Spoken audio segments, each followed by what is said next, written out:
Comment régler son sac à dos de randonnée en 6 étapes simples et claires? C'est exactement ce qu'on va faire ensemble dans cette rapide vidéo tuto. On va changer l'angle de la caméra et c'est parti, on y va. Première étape, on dessert absolument toutes les sangles du sac, c'est-à-dire la sangle ventrale, les bretelles, la sangle pectorale, les sangles de rappel. On dessert absolument tout pour partir à partir d'une page blanche. Deuxième étape, on va régler la hauteur de la ceinture ventrale. Celle-ci, c'est la ceinture la plus importante. C'est l'endroit le plus important du sac à dos, puisque 70 à 80% du portage du sac, on le fait en réalité sur les abdos grâce à cette ceinture. Comment doit-elle être située?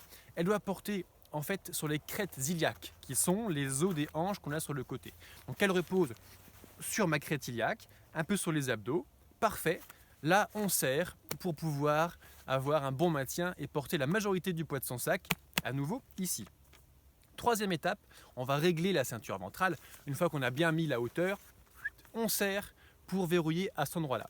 Si tu apprécies ce genre de vidéo tuto sur la randonnée d'ailleurs, n'hésite pas à mettre un like, commenter cette vidéo pour me dire ce que tu en penses et t'abonner sur cette chaîne. Quatrième étape, on va s'occuper maintenant des bretelles. Et là, il y a un autre secret du randonneur, c'est que les bretelles, donc on va les resserrer grâce aux sangles qui se trouvent ici sur les sacs ou ici généralement, qu'importe, ça dépend du modèle. Les bretelles en fait, elles sont toutes flex. Vu que 80% du portage du sac, on va le faire grâce aux abdos, eh bien mes épaules, en réalité, elles ne portent presque rien, elles ne portent que 20% de mon sac. Ce qui fait que, comme tu peux le voir, je peux largement passer un pouce, et même plus que cela, parce que mon sac à dos est porté ici. Là, c'est solide, ça ne bouge pas. Ici, c'est flex. Cinquième étape, la sangle pectorale. La sangle pectorale, c'est celle qui est ici.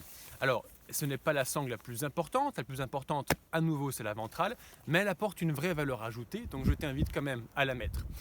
Pour les garçons, c'est très facile à la mettre. Pour les filles, il faut choisir en fonction de l'amplitude de réglage de la sangle pectorale, de la mettre au-dessus ou en dessous de la poitrine.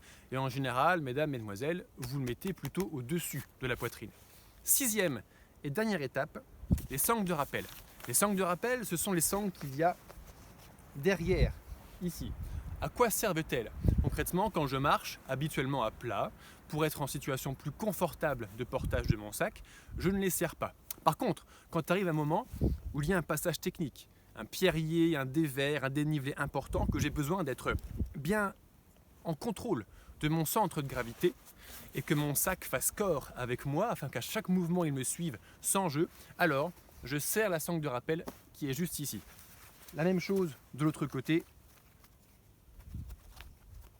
Voilà, de cette façon, mon sac fait vraiment corps avec moi.